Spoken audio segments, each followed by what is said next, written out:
da nossa mensagem, muito provavelmente, vai ser uma mensagem dividida em duas partes.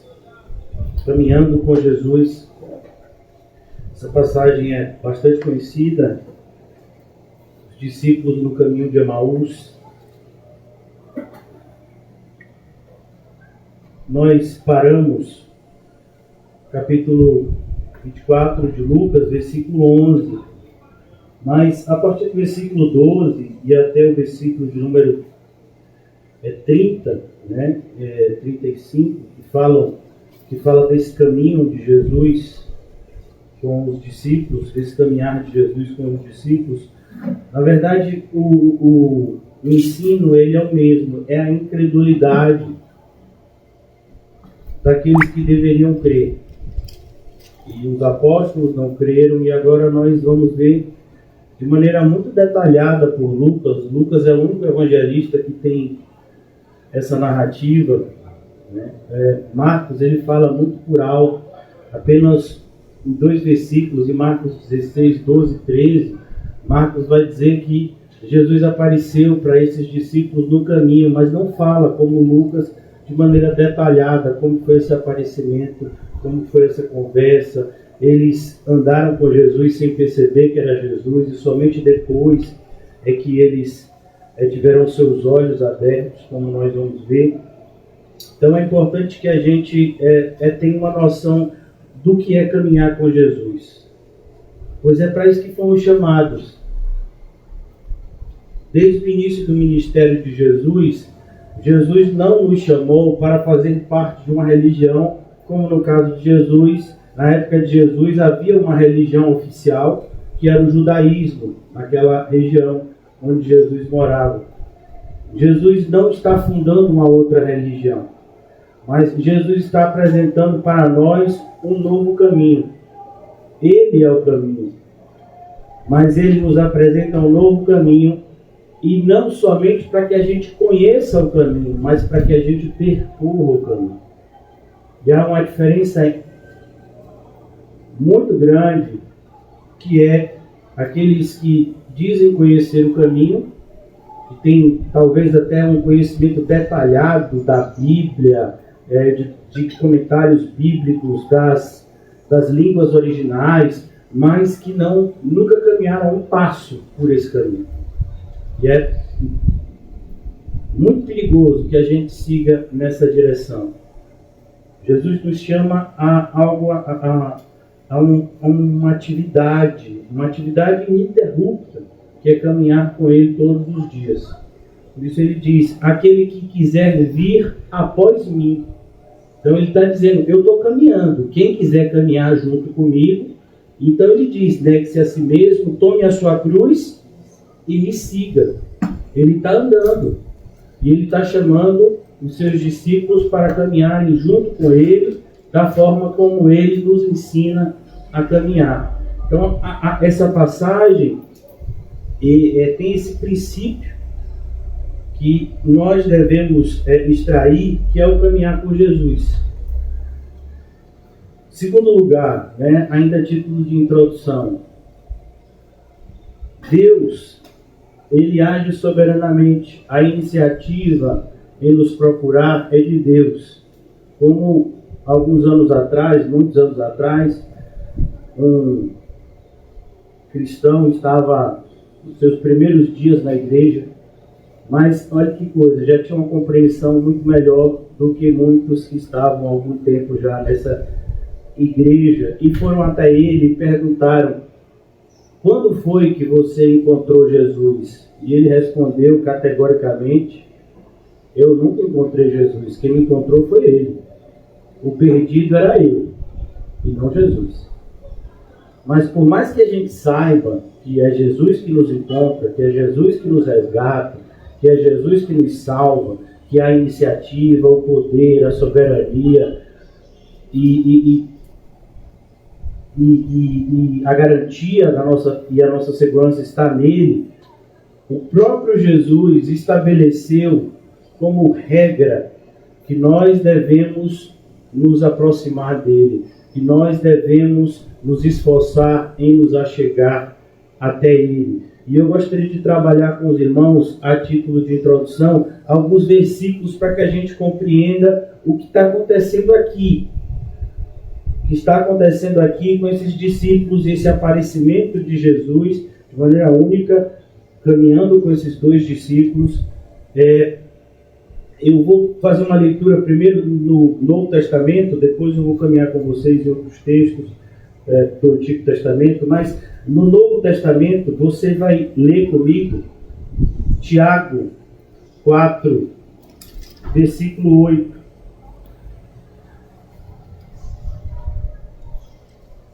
Está falando justamente da batalha espiritual. No versículo 7, Tiago diz: sujeitai-vos, portanto, a Deus, mas resisti ao diabo, e ele fugirá de vós. E então Tiago nos ensina esse princípio que estamos meditando hoje. Chegai-vos a Deus. Chegai-vos a Deus. Nós buscamos a Deus. Nós vamos até onde Deus escolheu ser achado, e ele se chegará a vós outros. Olha a interação entre os adoradores e a fonte da nossa adoração, que é Deus. Nós nos achegamos a Ele. E esse texto, ele é baseado no texto de Zacarias. Vamos lá no Antigo Testamento. Zacarias 1, versículo 3. Zacarias está logo no final do Antigo Testamento. Ele fica antes de Malaquias, logo depois de Ageu. São os 3 profetas que profetizam depois do cativeiro babilônico. Então, no início desse livro profético, versículo 3, diz assim: portanto, dize-lhes, assim diz o Senhor dos Exércitos, tornai-vos para mim, diz o Senhor dos Exércitos, e eu me tornarei para vós outros, diz o Senhor dos Exércitos. Você percebeu? Essa expressão Senhor dos Exércitos, sempre que ela aparece, é Deus querendo chamar a nossa atenção de que o poder de todo o universo, o poder de todos os acontecimentos está nas mãos dele. Aqui, por exemplo, no caso de Zacarias, o povo estava sob o domínio de povos estranhos. Estrangeiros é que dominavam essa região. Mas o Senhor diz: é a minha vontade. Quem está no comando sou eu. E aqui ele diz: chegue-se a mim. E eu então me volto a vocês. Muitas vezes a gente não percebe como é importante essa iniciativa da nossa parte de nos aproximar de Jesus. Temos o exemplo, eu não vou abrir, mas nós temos o exemplo da mulher do fluxo de sangue, que ela fala consigo mesma: se eu apenas tocar na orla do manto dele, eu serei curada. Vemos a mesma iniciativa em um publicano, o chefe dos publicanos de Jericó, chamado Zaqueu. Ele queria ver Jesus, ele sobe numa árvore, ele quer ver Jesus, ele toma essa iniciativa de buscá-lo. Vemos uma mãe, Ciro-fenícia, que vai até os confins da região de Israel, buscar Jesus, incomodar Jesus. Jesus gosta de ser incomodado, dizendo: Senhor, minha filha, ela está doente, ajuda ela. Jesus diz aquela famosa frase: é lícito tirar o pão dos filhos e dar para os cachorrinhos. A mulher não se sente ofendida e diz: mas até os cachorrinhos comem as migalhas que caem da mesa dos filhos. Jesus então responde: vai, mulher, tua filha está curada. Então, como o Evangelho sempre nos ensinou isso, que aqueles que buscam Jesus, que abandonam, que renunciam várias coisas para buscar Jesus com primazia, eles sempre são recompensados, né, graciosamente. Então é importante que a gente entenda isso. O próprio Jesus, ele diz: quando 2 ou mais estiverem reunidos em meu nome, eu estarei no meio deles. A gente vai ver isso se cumprindo aqui em Lucas 24. 2 estão reunidos. E qual é o assunto desses 2? Jesus. Então ele se apresenta no meio deles. É importante que a gente trabalhe isso na nossa mente. Porque o mundo, ele tem nos levado para uma direção contrária. Parece que não vale a pena servir ao Senhor. Parece que não vale a pena buscar a Deus, dar prioridade às coisas de Deus. Além da gente receber o rótulo de fanático, a gente ainda vai perder uma série de coisas que os outros irão alcançar. Então, uma pessoa que se dedica mais a Deus, com certeza, ele não vai ter o mesmo sucesso material do que aqueles que se dedicam às coisas do mundo. Não só porque você vai colher o que você planta. Então, quem está plantando coisas espirituais, pela graça de Deus, vai colher coisas espirituais que são muito melhores do que as materiais.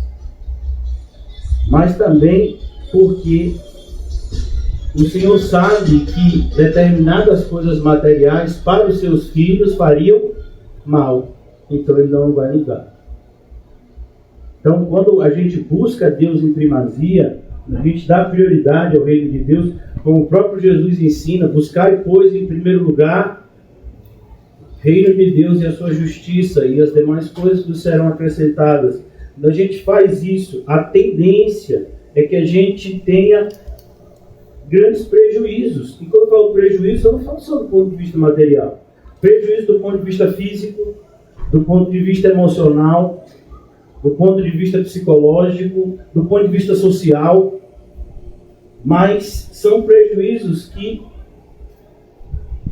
não podem se comparar com aquilo que a gente recebe da parte do Senhor Jesus, que é muito mais. Então eu quero convidar vocês ainda também a aprender um pouco acerca de como devemos nos aproximar dessa caminhada com Jesus. No livro de Malaquias, esse texto nós lemos recentemente, mas eu gostaria de ler com vocês novamente. Livro de Malaquias, capítulo de número 3. É uma passagem, irmãos, paradigmática, ou seja, é uma passagem que serve para nós de divisor de águas. Então, toda vez que você se sentir assim, como eu, ou como tantos outros, numa crise de fé, achando como Asaf, que a grama do vizinho ímpio é mais verde, essa é uma das passagens que você tem que abrir, né? Eu não sei como é que está o subtítulo da sua Bíblia, mas na minha diz a diferença entre o justo e o perverso. Porque às vezes para a gente, no nosso olhar, um olhar desatento, ou um olhar carnal, falo desatento por quê? Porque o Filho de Deus pode estar sem vigilância e aí ele vai ter um olhar tão carnal quanto os carnais. Se a gente não tiver vigilância, a nossa visão não vai enxergar o que deve enxergar. Mas aqui em Malaquias capítulo 3, versículo 13, nós vemos da parte do Senhor uma queixa em relação a nós. Versículo 13: as vossas palavras foram duras para mim, diz o Senhor, mas vós dizeis: temos falado contra. Vós dizeis: inútil é servir a Deus. Esse é o sentimento que esses 2 homens que estão voltando de Jerusalém, que estão saindo de Jerusalém em direção a essa cidade, né, que fica a cerca de 11 quilômetros de Jerusalém, que é a cidade de Emaús. Esse é o sentimento deles. Eles foram discípulos de Jesus durante um longo tempo. O ministério de Jesus durou 3 anos e meio. Então eles foram discípulos de Jesus. E agora Jesus morreu. Qual é o sentimento desses homens? A gente perdeu 3 anos e meio seguindo uma pessoa que a gente pensava ser o Messias, que ia mudar completamente a nossa vida, e eles estão voltando frustrados. É essa a palavra. Por quê? Porque eles criaram um Jesus diferente do Jesus verdadeiro. E a gente tem uma tendência a fazer a mesma coisa nos nossos dias. A gente tem uma tendência, em virtude das informações erradas que recebemos todos os dias, de que Jesus, ele é muito mais parecido com o gênio da lâmpada, ou com o Papai Noel, do que com, de fato, o Jesus das Escrituras. Então, às vezes, a gente está passando por uma determinada situação e a gente nem está entendendo a situação e já está pedindo para Jesus nos tirar dela. Mas está entendendo a situação? Como assim? Vou dar um exemplo. Quando Jesus falou que era necessário que ele sofresse e que morresse, foi o que Pedro disse? De jeito nenhum, Senhor. Aí você diz, é verdade, essas coisas aconteceram, pastor, mas isso aconteceu antes da descida do Espírito Santo. Não, irmãos. A graça sempre agiu na vida dos eleitos desde o começo. Eu vou mostrar para vocês. Anos de igreja. O apóstolo Paulo está indo para Jerusalém para levar donativos para uma igreja que estava à beira de passar necessidade. E quando ele está indo para Jerusalém, junto com outros cristãos, numa cidade anterior à chegada em Jerusalém, é avisado a ele que ele seria preso em Jerusalém e que ele sofreria muito. E aí todos aqueles irmãos espirituais, viu, dizem para ele, Paulo, por favor, não vá para lá, você não está vendo? É Deus que está falando que você vai sofrer. Mas aquele sofrimento era para a glória de Deus. Foi aquela prisão que levou Paulo onde Deus queria colocar ele, que era em Roma. Mas os irmãos da igreja disseram o que para ele? Não, Paulo, de jeito nenhum, vá não, Paulo. E aí Paulo, como o verdadeiro pastor e mestre na igreja, diz a ele, mas se essa é a vontade de Deus, como eu posso rejeitar? Não importa salvar a minha vida, o importante é cumprir o que Deus tem para mim.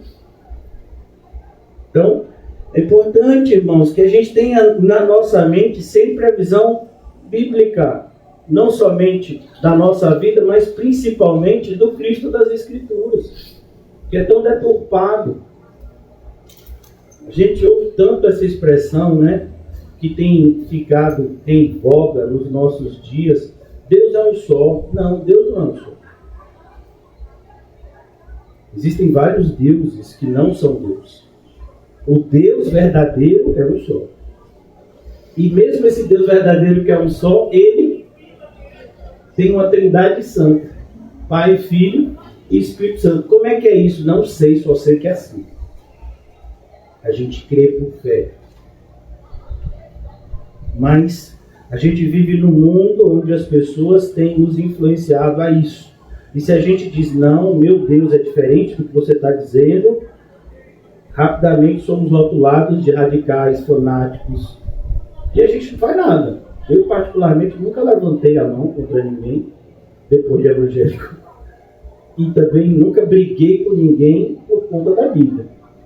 Mas muitas pessoas rotulam o cristão de violento, por acreditar naquilo que Deus revelou. Normalmente violentos são aqueles que não aceitam a nossa fé, que não aceitam o fato da gente acreditar e estar disposto a morrer por aquilo que a gente acredita como nossos irmãos do passado. Então, você precisa decidir dentro de você nessa noite, todos nós, eu inclusive. Você acha que é inútil servir a Deus? Aí você diz, pastor, por que você está falando com tanta ênfase sobre esse assunto? Não é só pelo que está escrito aqui, não. Vocês já leram o Evangelho de João, amém? Todos aqui leram o Evangelho de João? No capítulo 6 do Evangelho de João, o Senhor Jesus começa a falar a respeito da sua morte sacrificial. E ele diz da seguinte forma, quem não comer da minha carne e não beber do meu sangue, não tem parte comigo. O que acontece? Os discípulos não são os ímpios, não é a multidão, porque a gente já separou, a gente já mostrou aqui algumas vezes a diferença da multidão para os discípulos. Os discípulos começaram a ir embora. a ponto de ficar só os 12. E Jesus perguntou para esses 12, é isso mesmo que vocês querem? Me seguir é o que vocês querem? Porque a hora de ir embora é agora. Mas o que a gente tem visto é um sentimento na igreja, principalmente na liderança evangélica dos nossos dias, que assim, é melhor que as pessoas estejam enganadas dentro da igreja do que a verdade tirar elas da igreja. Que loucura, né? Mas essa é a filosofia. A gente conta uma mentira aqui, a gente corta uma coisa ali, para que as pessoas fiquem aqui dentro.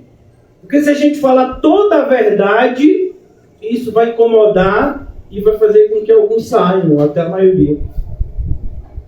Jesus não tinha isso com ele, não, meu filho. Era toda a verdade. Ele quer seguir a verdade, porque o caminho que é estreito vai estreitar mais ainda, viu? O estreitamento é progressivo. Que temos falado contra ti. Normalmente a gente é assim, né? Quando Jesus puxa a nossa orelha, a gente não entende por que eu estou fazendo tudo certinho. Ô irmão, você fez tudo certinho essa semana? Se você disser que sim, eu vou dizer que você é um mentiroso. Será que nessa semana a gente não teve nenhum pensamento de cobiça? Nenhum. Nem meio. E se a gente tiver só um, reprovado. Você viu alguma coisa na televisão e você ficou com raiva. Por exemplo, aquelas reportagens que realmente, se a gente não tomar cuidado, a gente fica com um sentimento equivocado. Alguma pessoa foi lá e bateu numa criança, violentou, assassinou uma mulher. Você pensa, essa pessoa deve morrer.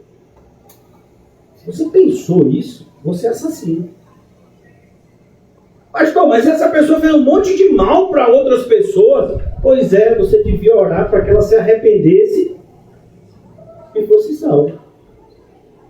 Ah, pastor, aí é muito difícil. Mas o caminho é o quê? Então, qual foi a pessoa que disse para você que ia ser fácil? Então, quando a gente fala inútil é servir a Deus, é exatamente isso. Quando as coisas, e elas vão ficar difíceis, só para deixar claro, quando as coisas ficam difíceis, e eu vou ser mais enfático, muito difíceis, por quê? Porque tem um difícil que a gente suporta, sabe? Tem um difícil que a gente até mata no peito e, não, aí eu vou. Esse mês não vai dar para comprar carne, vamos comprar frango. Esse mês não vai dar para comprar frango, então a gente se vira com ovo. A pessoa vai lá. E se não der para comprar nem arroz? E aí? Não estou falando de futilidade. Estou falando de dificuldade mesmo, com D maiúsculo.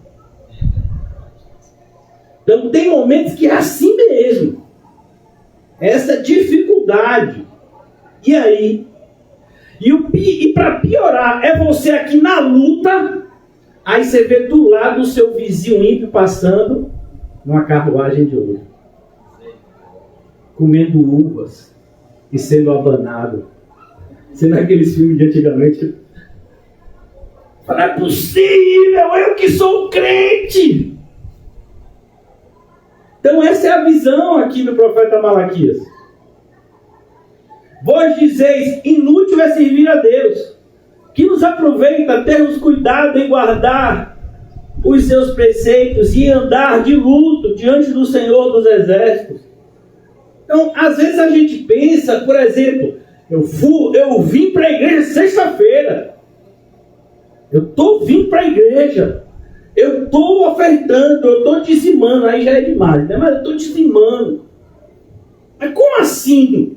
Minha vida não melhora. É porque a gente pensa que quando a gente faz a nossa obrigação, a gente merece aplauso. Vou dar um exemplo muito comum nos nossos dias.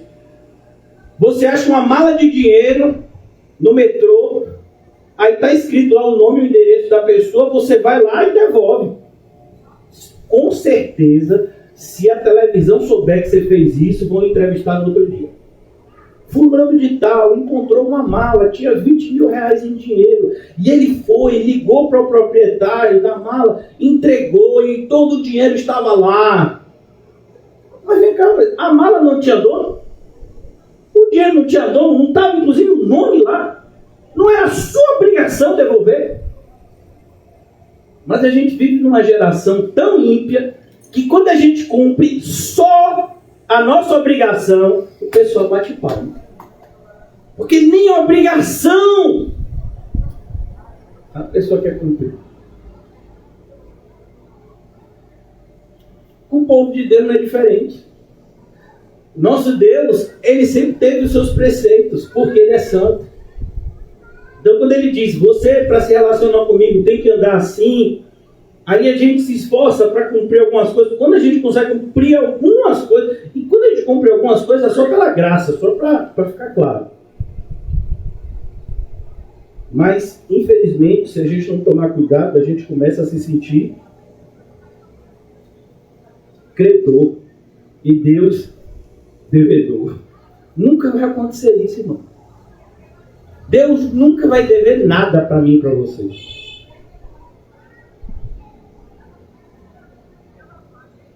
Versículo 15.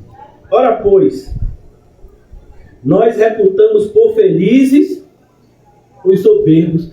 Ô, irmão, tem época que isso fica mais claro do que essa que a gente está vivendo? Você nem quer ver, mas aparece, né, no celular muitas vezes a mensagem, né, das notícias. Fulano de tal, algum famoso, né, passou o seu Réveillon em Trancoso, numa mansão de 20 milhões de reais. Ele chegou lá de Lincoln. Ele não pega carro. O carro é para pessoa, né? Sim, que não tem helicóptero. E imagina, ele tinha uma casa, ele passou o Réveillon nessa casa que ele limpou. Porque ele é uma pessoa abençoada. Será que é isso? Será que bênção é isso? Mas o mundo pensa que é assim. Eu estava até vendo hoje uma desses famosos, né? Tá passando um Réveillon num desses resorts milionários de Itacaré. Aí a esposa dele fez uma espécie de um post e dizia assim, obrigado Deus. Eu não sei qual foi o Deus que ela agradeceu, mas ela botou o nome de Deus lá embaixo. Então a ideia é, Deus é assim, quando a pessoa faz tudo certinho, Ele abençoa com essas coisas boas, aleluia. Essa é a mentalidade do mundo até hoje, ela é a mentalidade dos judeus da época de Jesus, e se mantém. Então, é um perigo que eu e você somos atacados todos os dias, de achar que aqueles que estão tendo uma vida de luxo e luxúria é que são felizes. E às vezes a gente até faz metas. Não, quando eu conseguir bater 3 lajes, ou 4, aí minha vida vai estar boa. No dia que eu conseguir comprar o meu Fusca, aí minha vida vai estar boa. No dia que todos os meus filhos estiverem formados e cada um vivendo em suas casas, aí minha vida vai estar boa. Faz essas metas que não existem. Mas a gente faz como crente, isso é um absurdo, irmão. A nossa luta é contínua e ela não é contra carne e sangue. Ela é contra principados, potestades, hostes espirituais do mal. Então uma visão equivocada do Jesus é o que faz esses 2 homens não percam o pano de fundo da gente, é os discípulos no caminho de Emaús. A gente está aqui em Malaquias, mas é para a gente entender melhor o caminho de Emaús. Jesus aparece no meio deles e eles não reconhecem Jesus. Como se Jesus entrasse hoje aqui na igreja e a gente não reconhecesse ele. Hoje não, senhor, primeira vez aqui. Quer sentar? Cadê? Quer um cafezinho para não dormir? Porque o pastor, viu? Pode falar. Então, é perigoso, irmãos, a gente andar com Jesus e nem perceber que ele está lá. Triste. Por quê? Porque ele nos conforta. É dele que vem a nossa segurança. Davi dizia, eu sei que meu pastor está comigo, por isso, ainda que eu passe pelo vale da sombra da morte, não temerei. Porque ele está lá. A sua vara e o seu cajado me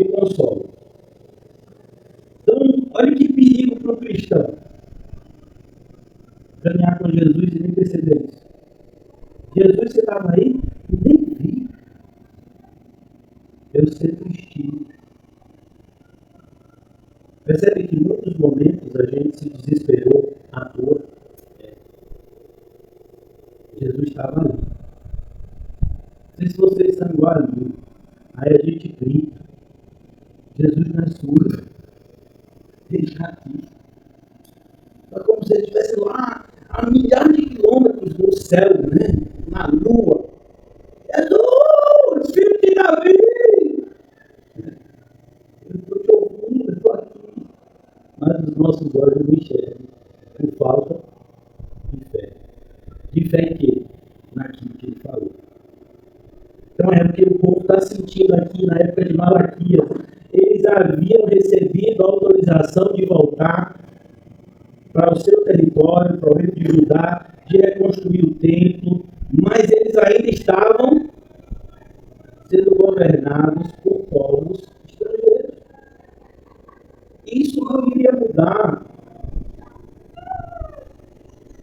O Senhor concedeu uma visão na época de Daniel. Daniel interpretou e disse: pois é, assim vai acontecer.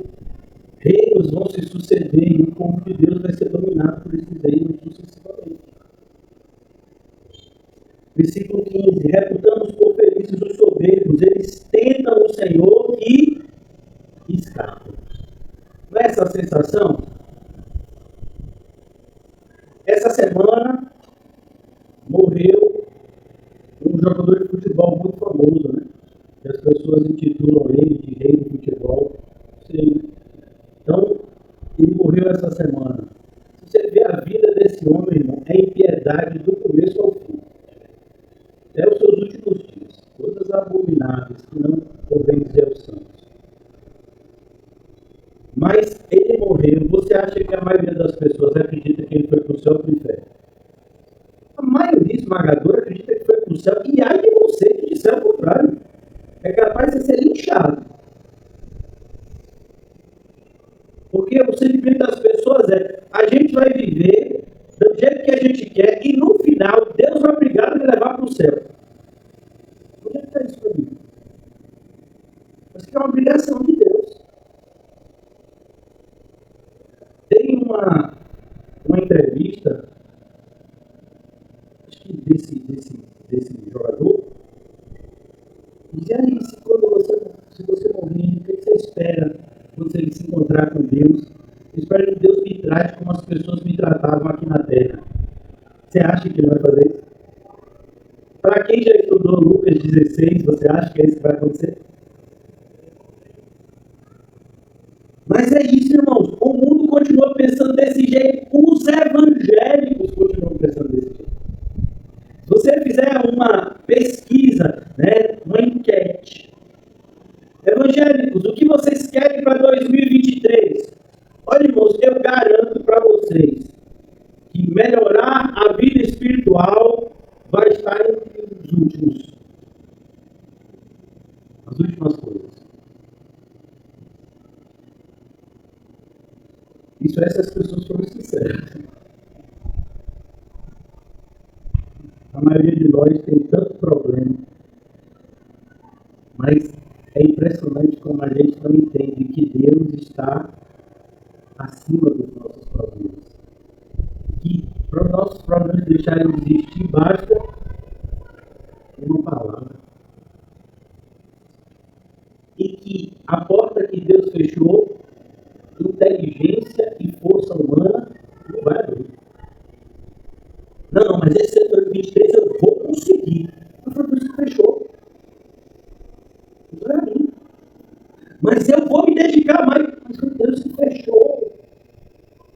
Há uma diferença entre obstinação e perseverança.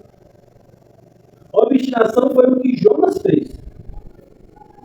Deus deu uma ordem para ele e ele foi para uma direção oposta. Perseverança é outra coisa. É o que Paulo fez, por exemplo.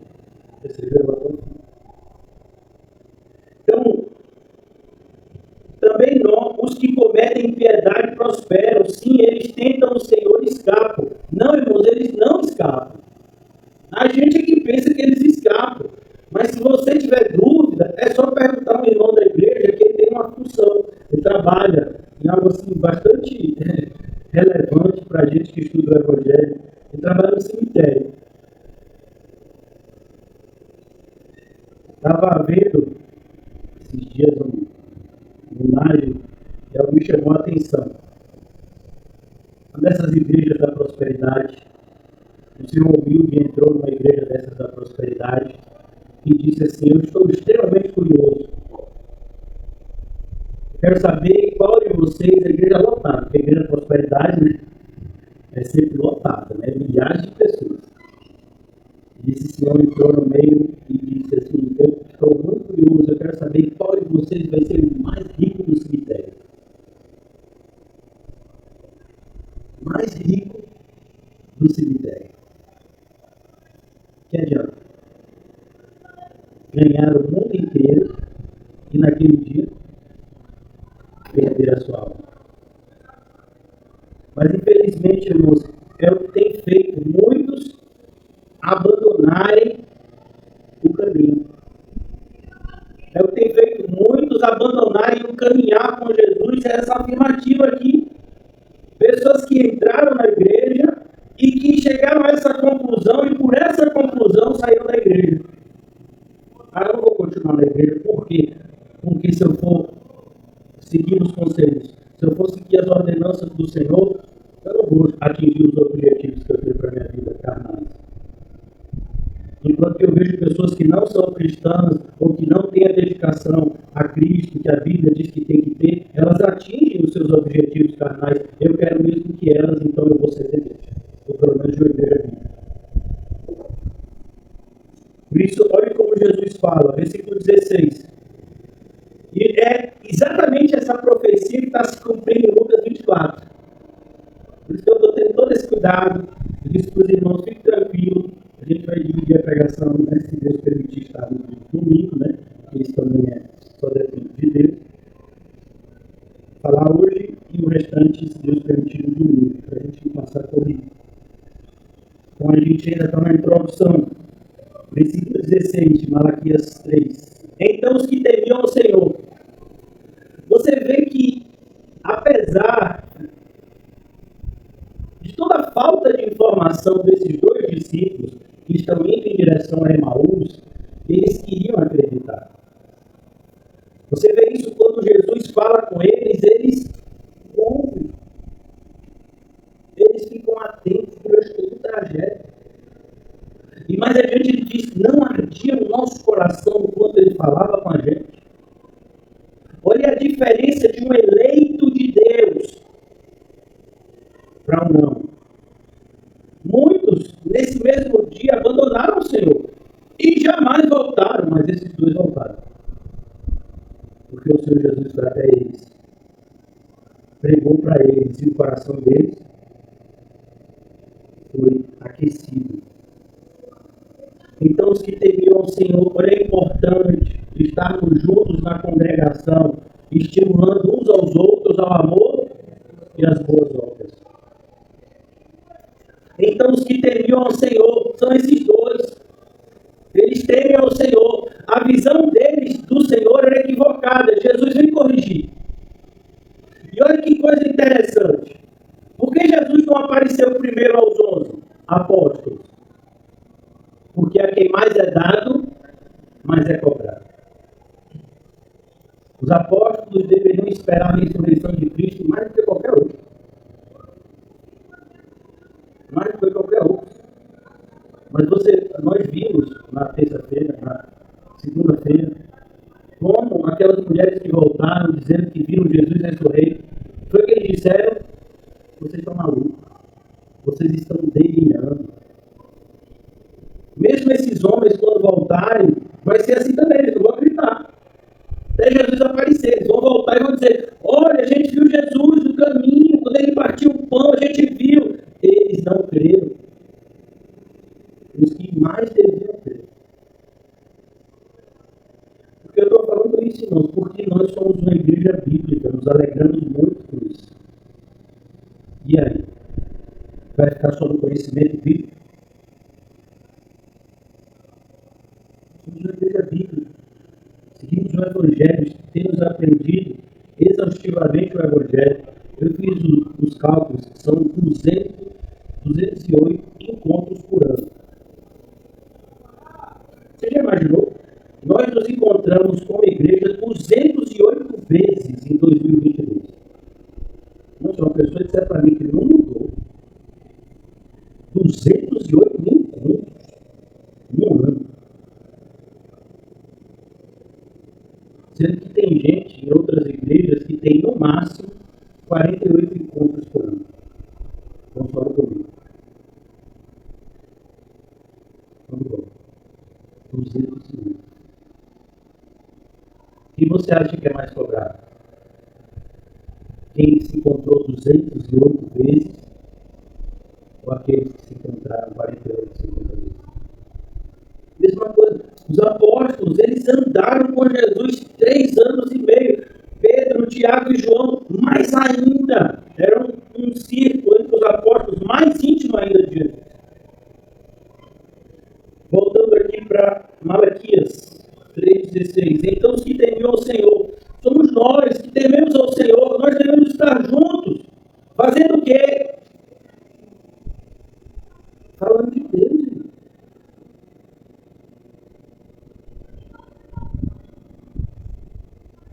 Os que temiam ao Senhor falavam uns aos outros. Não é maravilhoso? Luiz, irmão, se você encontrar seu irmão e você eu profetizo em nome de Jesus muitas vezes, meu irmão, como vai sua vida espiritual? E aí, como é que está? Quarto de oração. A leitura da Bíblia, como é que está? Vamos lá. E o caminho estreito, está estreito? Não, eu senti que o Senhor deu uma largada aí, irmão. Então acho que você se desviou em alguma parte. Agora você voltar e de onde foi que foi o desvio. Então os que temiam ao Senhor falavam uns aos outros, o Senhor atentava e ouvia. Foi isso que aconteceu em Lucas 24. Eles estavam falando do Senhor. Aí o Senhor Jesus disse, eles estão falando de mim? Eu vou lá conversar com eles. Não é bonito isso, irmão? Na nossa vida também acontece assim. Jesus não vai aparecer fisicamente, mas ele muitas vezes aparece espiritualmente através da boca do irmão, falando para a gente que a gente precisa ouvir. Muitas e muitas vezes. O Senhor atentava e ouvia. Havia um memorial escrito diante dele. Olha, irmãos, a gente tem a Bíblia escrita diante da gente. Sabe como os evangélicos eram conhecidos no século passado? Você sabe? Como diferenciava o evangélico do católico, por exemplo? É que o evangélico levava a Bíblia para a igreja. Só que hoje em dia, irmãos, não tem mais diferença. Hoje em dia, se você for conversar com o católico e com o evangélico, os dois têm os conhecimentos da Bíblia quase que igual. Só que os evangélicos ainda é pior. Porque enquanto que o catolicismo tem aqueles rituais malucos, os evangélicos é tudo profecia. Veja esse ano fazendo assim, ó. E Deus mudando tudo, ó. Eu não entendi. Mas Deus usou o profeta Elias, o profeta Eliseu, eu sei, usou esses homens. Qual é a característica dos profetas, entre aspas, de hoje com esses homens? Qual é a característica dos apóstolos de hoje com os verdadeiros apóstolos? Você conhece a árvore pelos frutos. Uma pessoa se identificar com um profeta e apóstolo nos dias de hoje está operando contra eles. Não a favor. Então os que temiam ao Senhor falavam uns aos outros. O Senhor atentava e ouvia. Havia um memorial escrito diante dele para os que temem ao Senhor. Olha, irmãos, o temor ao Senhor é um freio para o nosso bem. Não sei se os irmãos já leram o livro de Êxodo. Êxodo, logo quando o povo passa, por aquela experiência maravilhosa de de ser libertos do Egito pela mão poderosa do Senhor. Moisés busca buscando a orientação de Deus, deixa o povo numa região plana e sobe no monte para se encontrar com Deus e buscar orientação para guiar o povo. Deus dá para Moisés os 10 mandamentos. Você sabe que os 10 mandamentos foram entregues 2 vezes, né? Você sabe disso, né? Se caísse numa prova, os 10 mandamentos foram entregues 2 vezes, verdadeiro ou falso, você assinaria aquilo. E a gente pensa, você é aprovado. Porque esse primeiro, Moisés quebrou, de raiva. Porque Moisés está lá 40 dias e 40 noites em cima do monte, orando, tendo comunhão com Deus e intercedendo pelo povo lá de baixo. E o povo, passou um tempinho, o povo virou para Arão, irmão de Moisés, que era ajudante de Moisés, e disse: esse Moisés, rapaz. Por isso que quando alguém me trata mal da igreja, eu digo que nada, difícil foi Moisés. Esse Moisés, a gente nem sabe se está vivo ou morto. A gente quer um Deus que a gente possa ver, pegar e se alegrar. Faz um Deus para a gente, Arão. E Arão foi lá e fez. Mas como é que tem outro? Tem.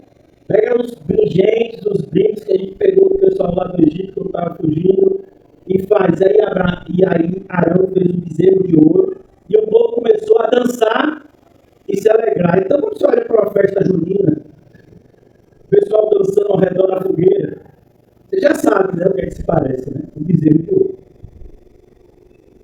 E aí Moisés está lá ainda no monte. E Deus diz: Moisés está aqui, né? O povo está lá, né? Daquele jeito. Sabe qual é a expressão? O povo está sem freios. Sem freios é quando não tem temor. Aí faz qualquer coisa. Você sabia você sabe qual foi o nome que eles deram àquele bezerro de ouro? Jeová. Eles fizeram um bezerro de ouro e deram o nome de Deus aquele bezerro de ouro. E começaram a cultuar aquele bezerro de ouro como se fosse o Deus verdadeiro. Não foi um culto idólatra qualquer, não. Foi algo diabólico. Moisés então quebra. Você já sabe o que acontece, né? Os idólatras são punidos, milhares morrem.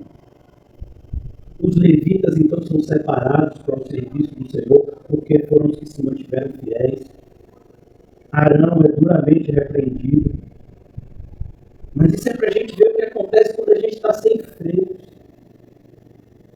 A gente precisa de freio. E os freios normalmente é o temor a Deus. É entender que, mesmo eu sendo eleito, se eu fizer algo que desagrada a Deus, a correção vai vir e ela dói. Vai doer. Talvez eu passe a vida inteira sofrendo por uma falta de atenção que eu não tive e deveria ter tido. Porque o que mais é dado, mais uma vez, mais é cobrado. Então, é preciso que a gente tenha esse temor. É preciso que a gente incentive um ao outro nesse temor. Ô, meu irmão, cuidado com suas escolhas. Meu irmão, cuidado com o que você está fazendo na sua vida. Vamos ter cuidado, eu também preciso, porque as escolhas que nós estamos fazendo hoje, a gente vai colher amanhã. Não se engane o homem, aquilo que ele plantar é o que ele vai colher. Então os que temiam o Senhor falavam uns aos outros. O Senhor atentava e ouvia. Havia um memorial escrito diante dele, e os que temem ao Senhor, e para os que se lembram do seu nome. Por quê? Porque em tempos de grande necessidade, ou em tempos de grande alegria do mundo, as pessoas se esquecem de Deus. Irmãos, o que tem de evangélico que esquece que é crente quando tem algum tipo de festividade secular? É um absurdo. Eles serão para mim particular tesouro. Olha que coisa, os cristãos nunca serão valorizados pelo mundo. é até segurança para a gente não ser valorizado pelo mundo. Porque a gente é valorizado por Deus. Serão para mim particular tesouro. Não fala só de valor, mas fala também de proteção, porque você protege o tesouro. Naquele dia que preparei, é naquele dia, não é agora. Agora teremos aflições. Diz o Senhor dos Exércitos: poupá-los-ei como homem poupa o filho a que serve. Então vereis outra vez a diferença entre o justo, e o perverso, entre o que serve a Deus e o que não serve. Mas eu quero continuar com vocês até o final aqui de Malaquias, só para que a gente entenda o que Jesus conversou com esses homens. Com certeza, irmãos, esse assunto que eu vou dizer para vocês aqui está lá na conversa de Jesus com eles. Porque a Bíblia diz que Jesus foi discorrendo desde Moisés até os profetas. O último profeta do Antigo Testamento é esse que a gente está lendo, Malaquias. Mostrando em cada um dos livros como o enviado de Deus, deveria viver e morrer e ressuscitar como Cristo fez. Como Jesus fez. Ele é o nosso Cristo. Versículo 1, capítulo 4 de Malaquias: pois eis que vem dia, e arde como fornalha, todos os soberbos e todos os que cometem perversidade serão como restolho. O dia que vem os abrasará, diz o Senhor dos Exércitos, de sorte que não lhes deixará nem raiz nem ramo. Mas para vós outros, que temeis o meu nome, nascerá o sol da justiça. Perceba que esse princípio que está sendo ensinado aqui em Malaquias, ele foi também ensinado pelo apóstolo Paulo à igreja dos Tessalonicenses. Os Tessalonicenses foram duramente perseguidos, mesmo sendo uma igreja jovem. E alguns não entendiam. O apóstolo Paulo diz: olha, é importante que a gente sofra agora, porque aqueles que estão nos fazendo sofrer agora, eles irão sofrer depois. Mas para vós outros que temeis o meu nome, nascerá o sol da justiça, trazendo salvação nas suas asas, saireis e saltareis como bezerros soltos na estrebaria. Pisareis os perversos, porque se farão cinzas debaixo das plantas de vossos pés naquele dia que preparei, diz o Senhor dos Exércitos. A ideia de pisar o perverso, irmãos, não é nenhum sentimento de vingança, mas é justamente essa separação. E Jesus nos apresentou uma cena bastante clara do cumprimento dessa profecia, que é o capítulo 16 de Lucas, que eu já até mencionei com vocês, do Lázaro e do rico. Onde é que o rico está? Sendo queimado, num lugar de fogo, onde ele tem sede. Onde é que o Lázaro está? No céu, num lugar de alívio. É isso daqui que a Bíblia está dizendo. Isso que é pisar. O céu e o inferno. É essa separação. Versículo 4. Lembrai-vos da lei de Moisés. Olha o que Jesus falou com os discípulos no caminho de Emaús. Desde quem? De Moisés. Lembrai-vos da lei de Moisés, meu servo. Não é bonito isso, irmãos? Olha, eu fico assim, quando o Senhor fala de Moisés, eu fico amando. É como se o Senhor estivesse assim, dando respaldo. Muitas vezes Moisés foi confrontado pelos seus irmãos, Arão e Miriam. Várias rebeliões do povo, dizendo: quer que você que fala, Moisés que fala, e que a gente também é espiritual. E aí veio o Senhor: Moisés é meu servo. Olha o respaldo. Eu enviei, fui eu que enviei. Eis que vos lembrai-vos da lei de Moisés, meu servo, o qual ele prescrevia em Horebe, para todo Israel, a saber, estatutos e o que mais? Percebeu como essas duas coisas estão vinculadas? Plantação e colheita. Deuteronômio 28 mostra isso. Os que obedecerem, aí tem um monte de coisa boa, né?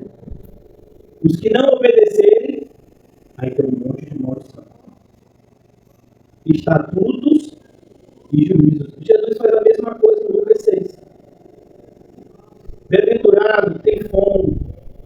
Bem-aventurado, você está chorando. Aí, ai de vós que estão fartos, ai de vós que estão se alegrando com a falsa alegria no dia de hoje. Mostrando justamente essa conexão de estatutos e juízos. Vale a pena servir ao Senhor? E como vale? Vale a pena ser crente? Como vale? Vale a pena ter o nosso depósito guardado no céu e não aqui na terra. Porque aqui na terra os ladrões minam e roubam, e no céu ninguém pode roubar. O fim da vida do apóstolo Paulo aqui na terra, ele diz: eu sei que eu tenho crido, ele é poderoso para guardar o meu depósito até aquele grande dia. Onde estamos guardando? Versículo 5, já concluindo aqui. Já vou concluir, aí a gente vai fazer algumas colocações e a gente vai terminar. E eis que eu vos enviarei profeta. Que vos enviarei com o profeta Elias. Muita gente pensava que o profeta Elias viria. Por isso a confusão quando Jesus fala Eli, Eli, lama sabachthani, na cruz. As pessoas disseram, está chamando Elias, vamos ver se Elias vem. Mas a ideia aqui não é que Elias vai voltar. Mas a ideia é de alguém que viria como Elias, no chamado dele. Não é por acaso que João se vestia com a mesma vestimenta que Elias se vestia nos seus dias. Ele tinha os mesmos hábitos. E o mesmo chamado. Qual foi o chamado de Elias? Até quando, o povo de Deus, vocês andarão entre dois caminhos? Se Baal é Deus, então adorem a Baal. Se o Senhor é Deus, então se voltem a Deus. Esse foi o chamado de Elias. Ele foi enviado pelo Senhor para chamar o povo ao arrependimento, mas esse povo não se arrependeu. A não ser os 7.000 joelhos que não se dobraram a Baal. Antes que venha o grande e terrível dia do Senhor. Ele converterá o coração dos pais aos filhos. Você percebeu que quando João começa o seu ministério, é justamente esse versículo que é lembrado, irmãos, a respeito de João. Lá em Mateus 11, 14, Mateus 17, 10, Marcos 9, 11 a 13, Lucas 1, 17, falando do chamado de João, que Deus usaria João dessa forma. Ele converterá o coração dos pais aos filhos e o coração dos filhos aos seus pais, para que eu não venha e fira a terra com maldição. Que terra? A terra do Senhor. Esse aviso é para a igreja. O Senhor Jesus está voltando. E não importa se você se identifica como crente ou não. O importante é que você está caminhando com Jesus. Lá em 1 de Timóteo, nós aprendemos que aquele que diz estar em Cristo, necessariamente, tem que andar como ele andou. Agora eu quero voltar com vocês para Lucas 24, e eu vou apenas tecer algumas observações, e se Deus permitir, a gente vai concluir o domingo pela manhã.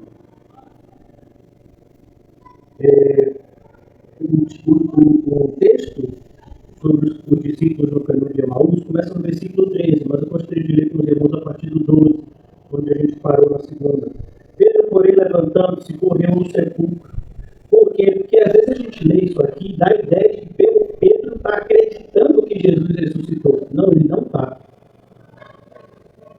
Ele foi lá para ver o que foi que aconteceu, mas ele não viu o corpo de Jesus, portanto ele não acreditou.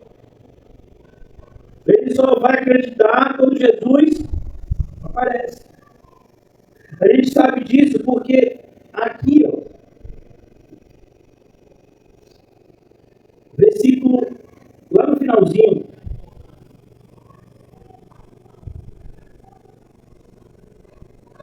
versículo 35, então os dois voltaram, que lhes aconteceram no caminho, como fora por ele reconhecido no partir do pão. Mas agora eu quero convidar vocês, rapidinho, no Evangelho de Marcos, capítulo 16. Como eu disse a vocês, Marcos ele fala de maneira bem breve, mas ele mostra justamente essa incredulidade. Marcos 16, 12 e 13. E esses homens eles voltaram alegres, contando, mas os discípulos não tiveram a mesma alegria. Marcos 16, versículo 12. Depois disso, manifestou-se em outra forma a dois deles que estavam de caminho para o campo, aqui em Emaús. Indo eles, anunciaram aos demais, mas também a estes dois, o que aconteceu? Eles não deram crédito. Por isso é importante a gente, às vezes, fazer essa narrativa de maneira cronológica, sincronizar cronologicamente os três evangelhos sinóticos, porque a gente tem uma visão mais correta. Uma leitura superficial, parece que Pedro está acreditando aqui. Se eu pegar só o evangelho de Lucas, Pedro acreditou, ele foi lá ver. Não, ele não acreditou. Nenhum dos 11 acreditou. Eles continuaram incrédulos até que Jesus apareceu no meio deles. E o mais incrédulo de todos, quem foi? Tomé. Porque teve a primeira aparição, a 10, Tomé não estava. E aí aí os 10 disseram, imagina, a gente viu, olha, ele já tinha aparecido às mulheres, a esses dois, aos 10, só que Tomé não estava. Aí Tomé disse o quê?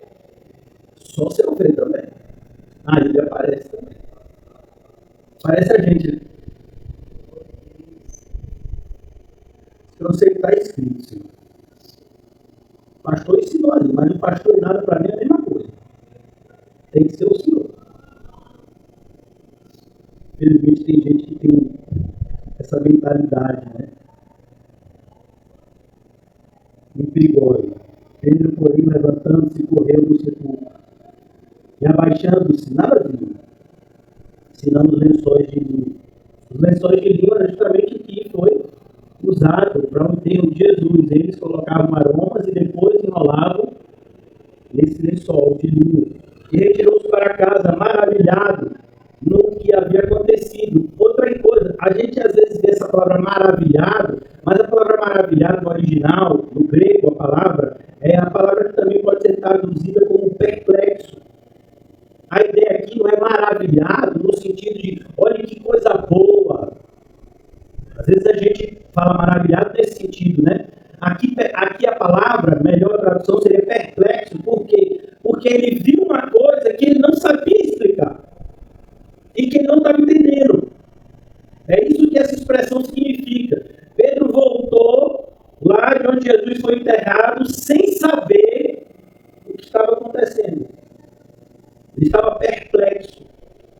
É como eu e você. Às vezes a gente começa o dia, acontece algumas coisas e pega a gente desprevenida. O que está acontecendo? Então, essa é a expressão. Mas quando a gente pega, por exemplo, na minha tradução, não sei como é que está na sua, mas na minha tradução diz maravilhado do que havia acontecido. Não, ele está perplexo. Ele não sabe o que aconteceu. Ele não está entendendo o que está acontecendo e ele ainda está sem acreditar que Jesus ressuscitou. Como a gente já viu lá em Marcos. Agora eu quero só dar uma iniciação aqui, mas eu já vou concluir.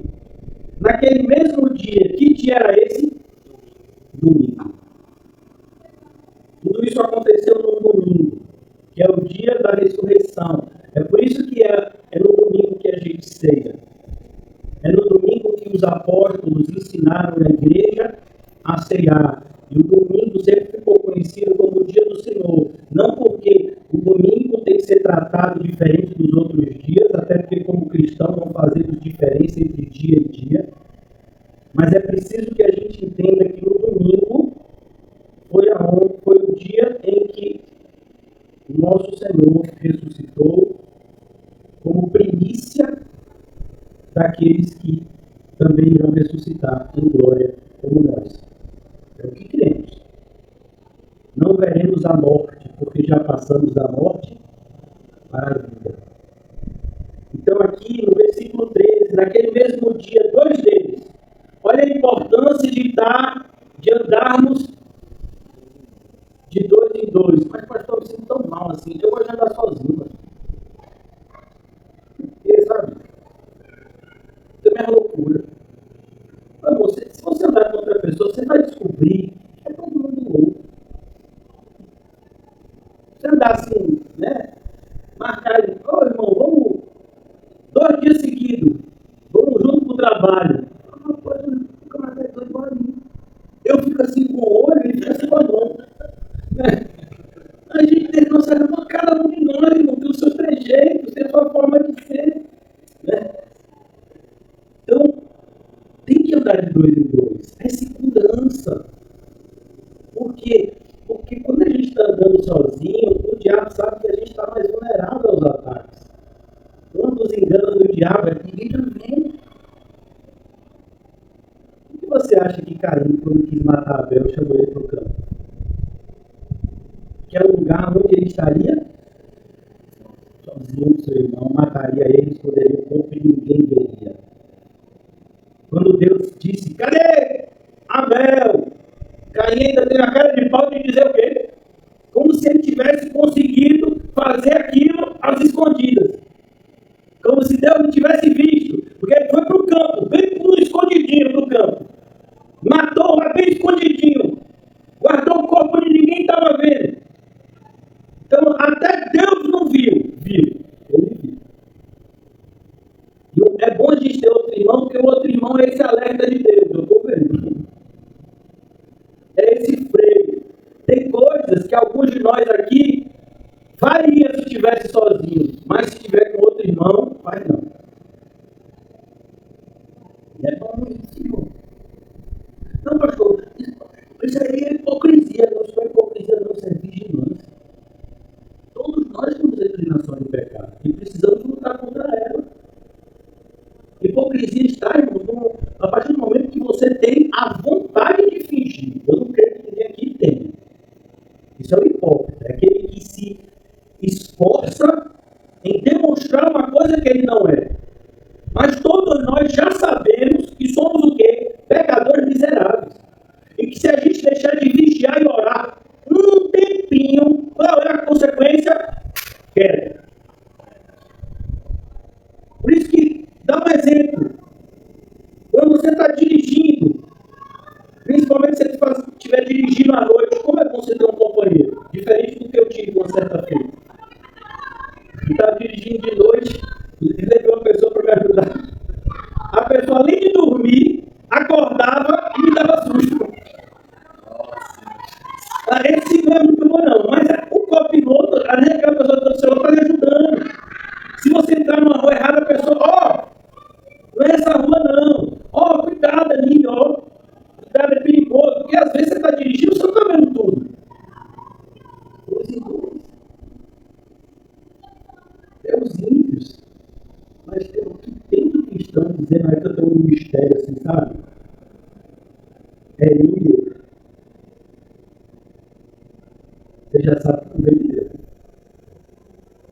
Aqui, pela igreja, passou algumas pessoas assim. Falando inclusive no feminino, porque a maioria era mulher. Já é mais escandaloso ainda. Porque uma mulher sem uma supervisão masculina na igreja não existe. Pelo menos de acordo com a Bíblia. Né? Eu sou uma pessoa feminista, né? Aderindo a essa filosofia. Aceite as consequências naquele dia. Versículo 3. Naquele mesmo dia, 2 deles estavam de caminho para uma aldeia chamada Emaús, distante de Jerusalém 60 estádios. Essa distância, como eu disse a vocês, é aproximadamente 11 quilômetros. Na nossa metragem, né? Que hoje a gente não usa estádios, a gente usa quilômetros. Iam conversando a respeito de todas as coisas sucedidas. E eu quero justamente concluir aqui, como eu disse a vocês, se Deus permitir, vamos continuar no domingo. Já fizemos a introdução, né? Mostramos como é importante caminhar e ter a visão correta acerca de Jesus. Mas essa frase é uma frase que traz um princípio bíblico muito importante. Que muitos de nós, inclusive eu, corremos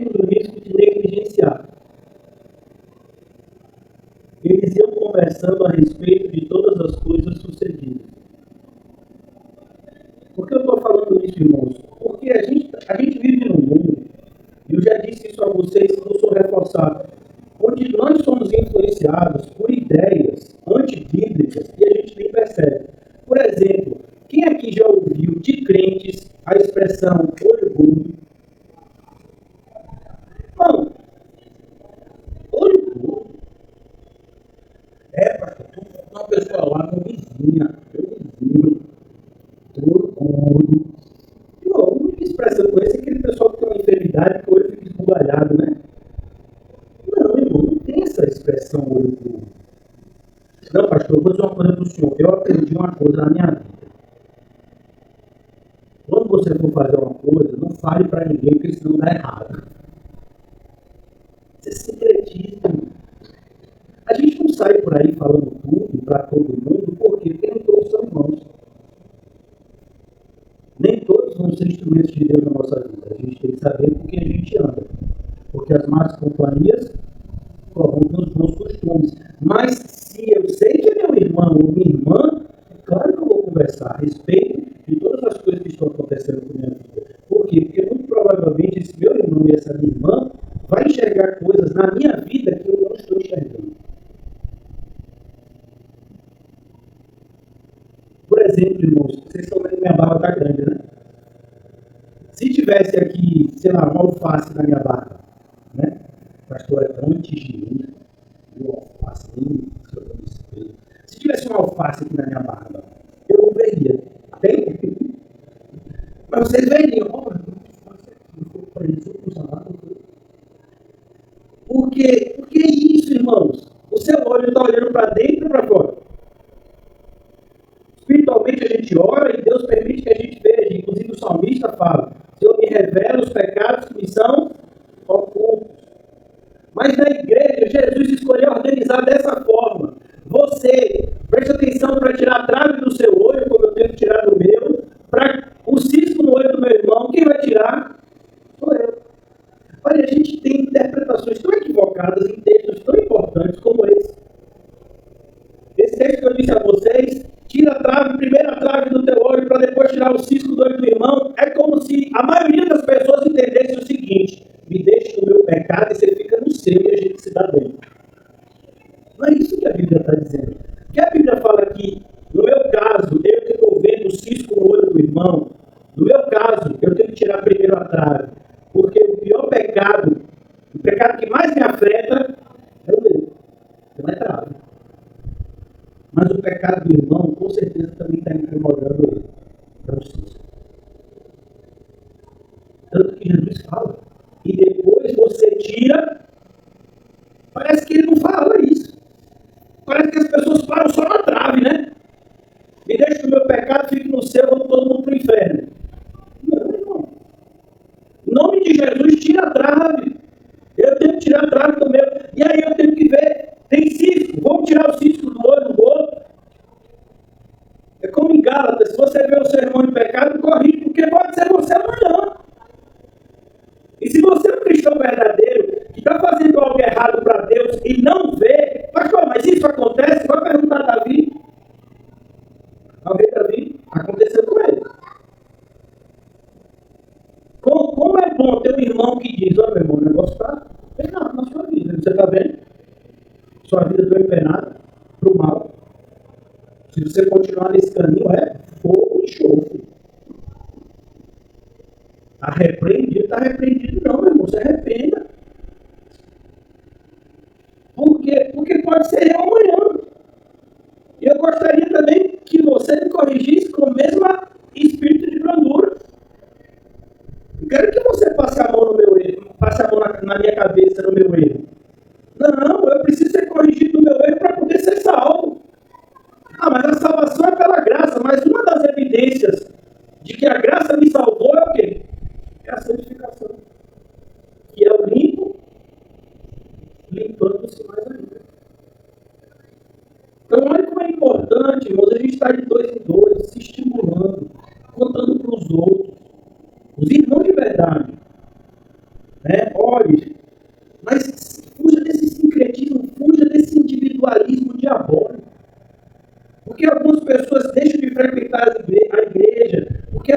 num individualismo tão grande. É a minha vida. Pois é, Deus não vai salvar você. Deus vai salvar a igreja dele. Apesar da salvação ser individual, Deus vem salvar o coletivo. Jesus vem buscar a sua noiva. É um grupo de pessoas que estão juntas. Tão juntas que a analogia é com o quê? Com o corpo. Braço ligado com o tronco. O tronco que liga os membros inferiores. Um coração que bombeia sangue para todas as partes do meu corpo. Um pulmão que trabalha oxigênio para todas as partes do meu corpo. E todos esses órgãos precisam estar em funcionamento para que o corpo funcione bem. Jesus vem buscar esse corpo. Vem buscar pessoas soltas, individuais. É importante a gente despertar. Já vou concluir, já até fechei. Mas um dos momentos mais sérios para uma carta que já é muito séria, que é a carta de 1 de Coríntios, é quando o apóstolo Paulo fala da ceia do Senhor. É um momento que ele fala de uma disciplina que Deus estava exercendo em Coríntios, tão grande que Deus já tinha matado pessoas. Você já leu isso? É porque a gente lê e não entende. E parece que a gente se satisfaz de não entender. Mas quando a gente pega 1 Coríntios 11, o apóstolo Paulo está dizendo, olha, eu estou sabendo como vocês estão ceando. Vocês estão pensando que estão agradando a Deus? Não estão. É assim que ele começa já o capítulo 11 do 1 Coríntios. E olha, não se engane, nesse 1 Coríntios ele fala do amor. 3. Amor é isso, falar a verdade. Ele diz, olha, vocês por acaso se esqueceram e por vocês não estarem entendendo o que significa ser o quê? Corpo. A unidade da fé. O Senhor tem disciplinado vocês. Tem gente que está doente na igreja e que essa doença não tem injeção de Covid, não tem analgésico, não tem corticoide, não tem Stoneolin, Benjetacil, no meu caso, amoxicilina com clavulato, não tem, não vai passar. Porque essa enfermidade é por conta desse pecado de individualismo. Vocês que deveriam estar vivendo juntos como igreja, estão vivendo cada um do seu lado, achando que são crentes, não são. E tem gente que vai ficar doente até entender que precisamos uns dos outros. Não, mas eu só preciso de Jesus. Se você de fato tem essa consciência que precisa de Jesus, aí é que você vai valorizar seu irmão. Porque seu irmão é uma parte de Jesus na sua vida. Ele é o corpo de Cristo na sua vida. Aí você diz que você ama Jesus e não ama seu irmão? Como é que o apóstolo João fala em 1 João 4:20? Diz que essa pessoa é o quê? Mentiroso. Eu não gosto da igreja, porque na igreja só tem igreja. Bem-vindo. Tem lugar para mais um. Nós somos imperfeitos. E Deus escolheu nos aperfeiçoar dessa forma. Eu vejo o seu pecado, você vê o meu. E a gente vai se estimulando. Muitas vezes a gente estimula o irmão no testemunho.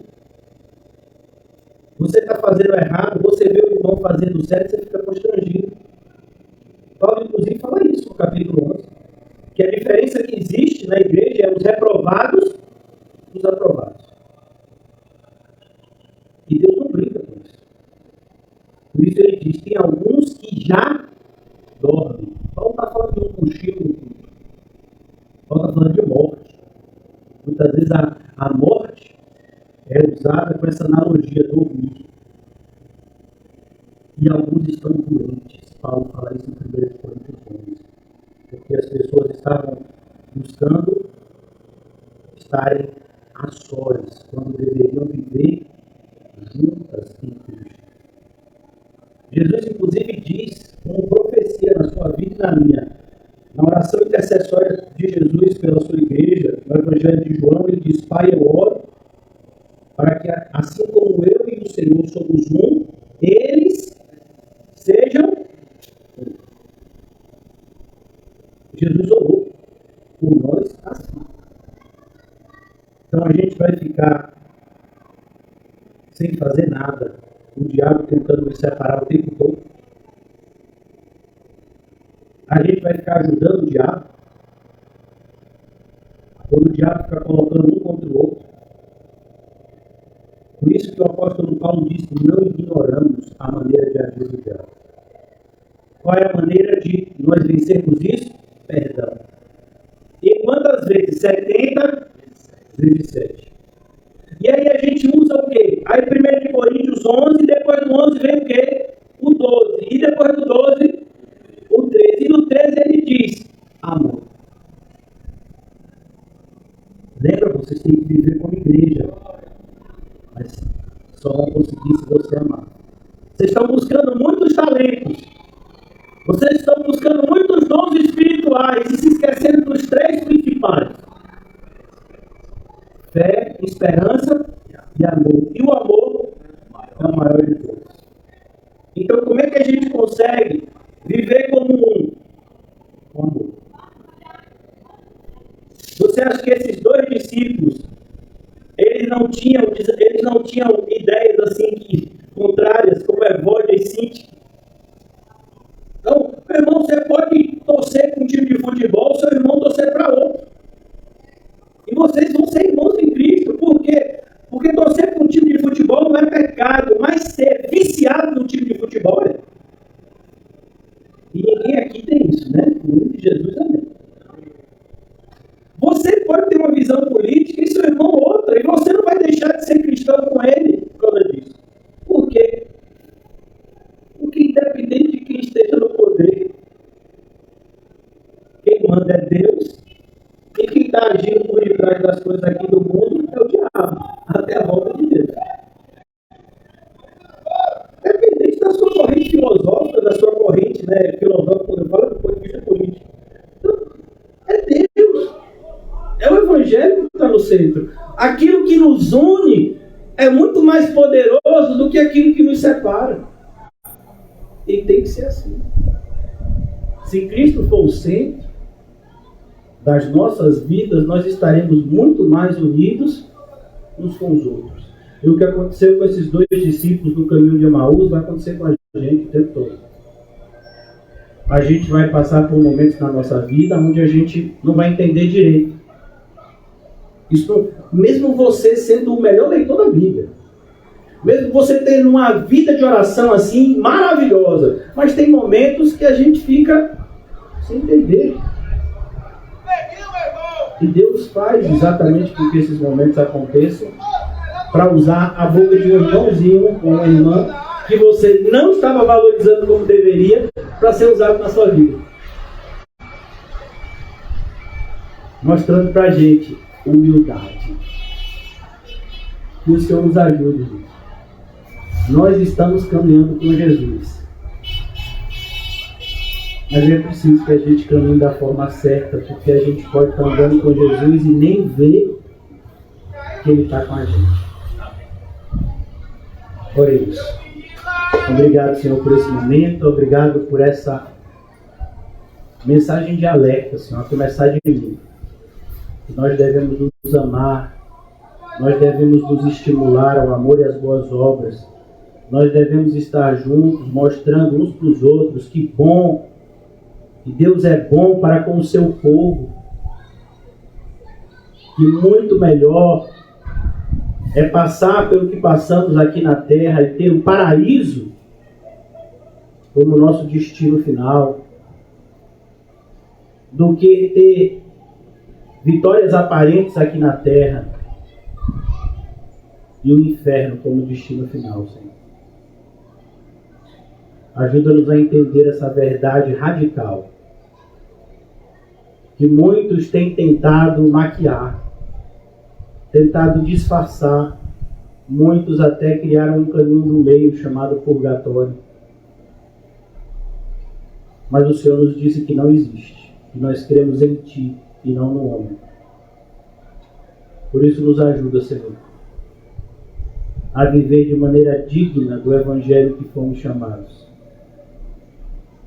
E como disse o nosso amado irmão Paulo, aquele que ama o seu próximo cumpriu toda a lei. Ajuda-nos a viver debaixo desse amor, evidenciando que te amamos, evidenciando que damos prioridade às coisas do alto. De que forma? Amando uns aos outros e nos estimulando ao amor e às boas obras. Ajuda-nos, Senhor. Nessa tarefa tão difícil, mas ao mesmo tempo tão prazerosa. Como é maravilhoso saber que existem partes de Cristo que estão aqui conosco, caminhando conosco até a nossa entrada no céu. Não fomos chamados para viver sozinhos, mas o Senhor nos deu uma família que conviveremos alguns anos aqui na terra e no céu por toda a eternidade, nos alegrando contigo para sempre e uns com os outros em amor.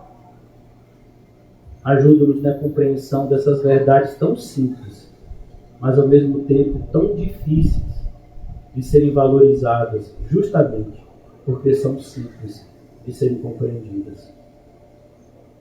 Pois o Senhor se apresentou para pessoas simples. Para os pequeninos é que o Senhor se revela. E que nós jamais venhamos perder essa característica de pequeninos. Ajuda-nos, Senhor, a viver de uma maneira que te alegre. Pois é nessa vida que vivemos para te agradar, que encontraremos alegria para nossas almas. Em nome de Jesus, amém? E graças a Deus, saúdem-se mutuamente com um cumprimento santo e diga para você mesmo, se você ama Jesus, ame também o seu irmão. Está ouvindo, Nizam? Aleluia.